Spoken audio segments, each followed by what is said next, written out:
ॐ नमः श्रीज्योतिराजाय विवेकानन्दसूरये सच्चिदसुखस्वरूपाय স্বামিনে তাপহারিণে। স্বামী শিষ্য সংবাদ। বিংশ বল্লী, বেলুর মঠ, 1902 খ্রিস্টাব্দ। বিষয়: বরাহনগর মঠে শ্রীরামকৃষ্ণদেবের সন্ন্যাসী শিষ্যদিগের সাধন ভজন। মঠের প্রথমাবস্থা, স্বামীজির জীবনের কয়েকটি দুঃখের দিন, সন্ন্যাসের কঠোর শাসন। আজ শনিবার।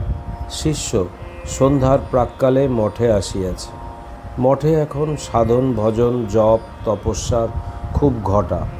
স্বামীজি আদেশ করিয়াছেন, কি ব্রহ্মচারী কি সন্ন্যাসী সকলকেই অতি প্রত্যুষে উঠিয়া ঠাকুরঘরে জপ ধ্যান করিতে হইবে।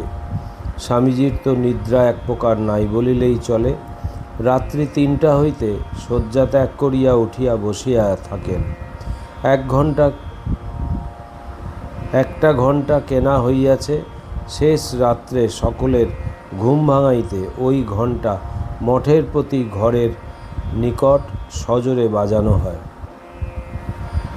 শিষ্য মঠে আসিয়া স্বামীজিকে প্রণাম করিবা মাত্র তিনি বলিলেন, ওরে, মঠে এখন কেমন সাধন ভজন হচ্ছে। সকলেই শেষ রাত্রে ও সন্ধ্যার সময় অনেকক্ষণ ধরে জপ ধ্যান করে।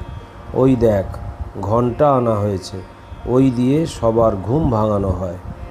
সকলকেই অরুণোদয়ের পূর্বে ঘুম থেকে উঠতে হয়।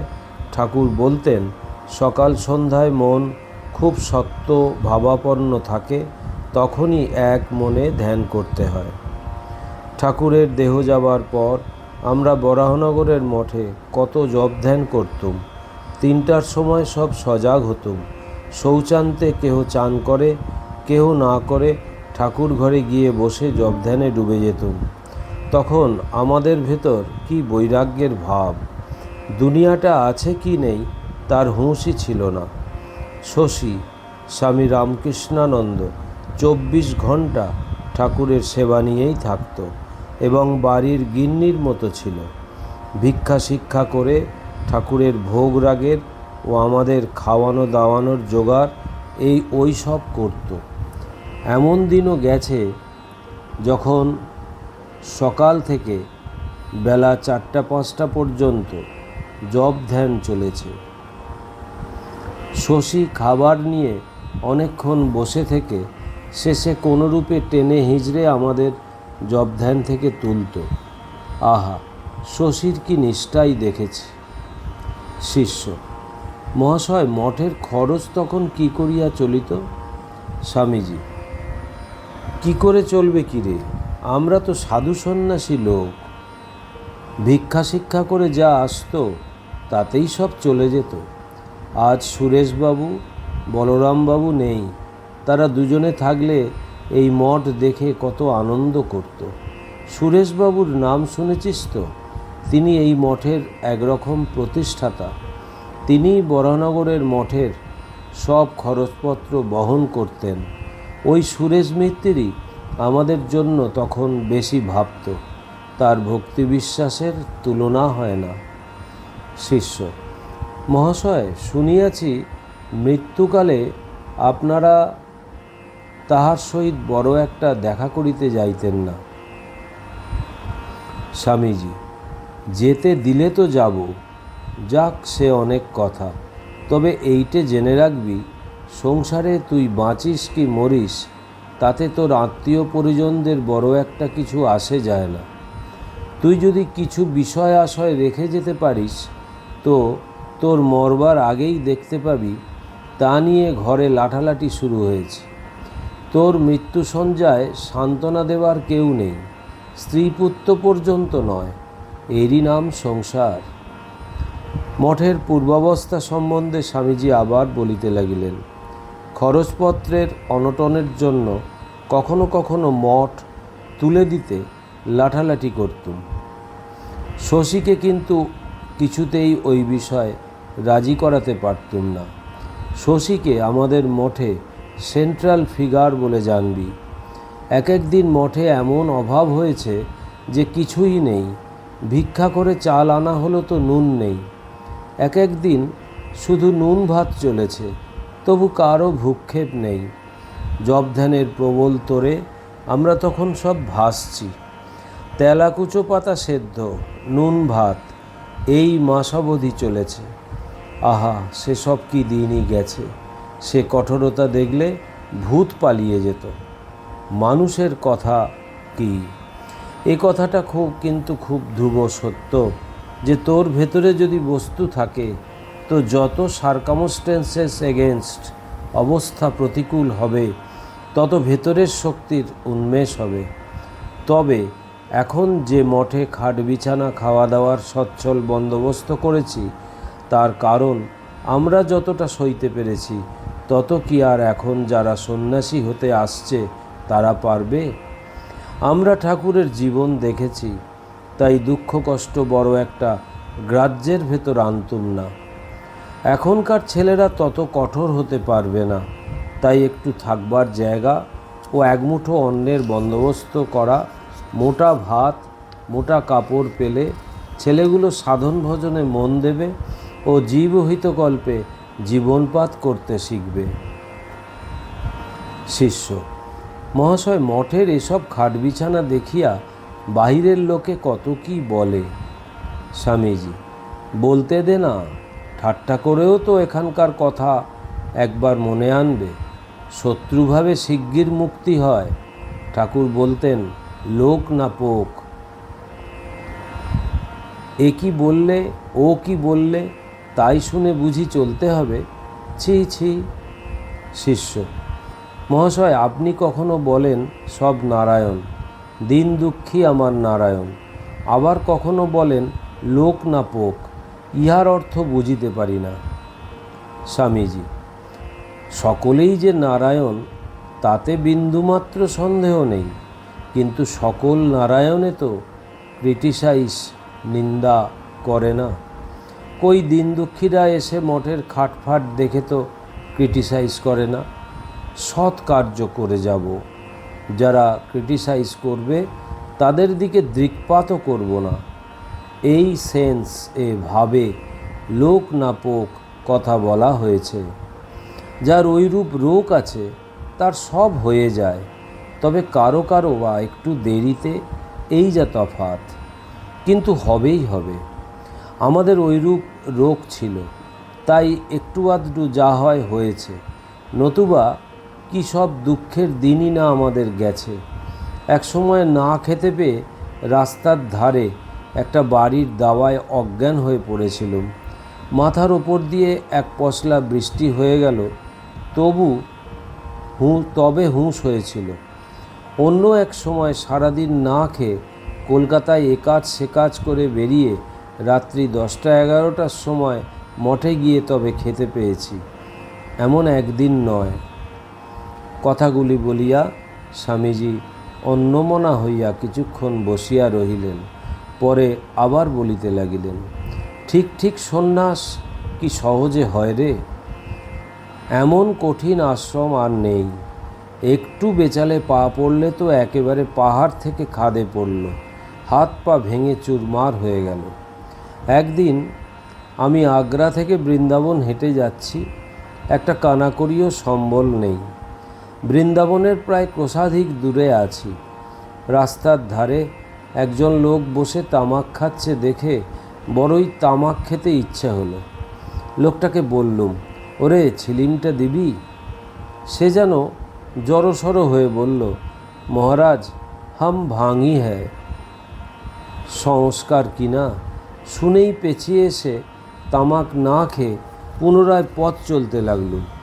খানিকটা গিয়েই মনে বিচার এলো, তাই তো সন্ন্যাস নিয়েছি, জাত কুল মান সব ছেড়েছি, তবুও লোকটা মেথর বলাতে পিছিয়ে এলুম, তার ছোঁয়া তামাক খেতে পারলুম না।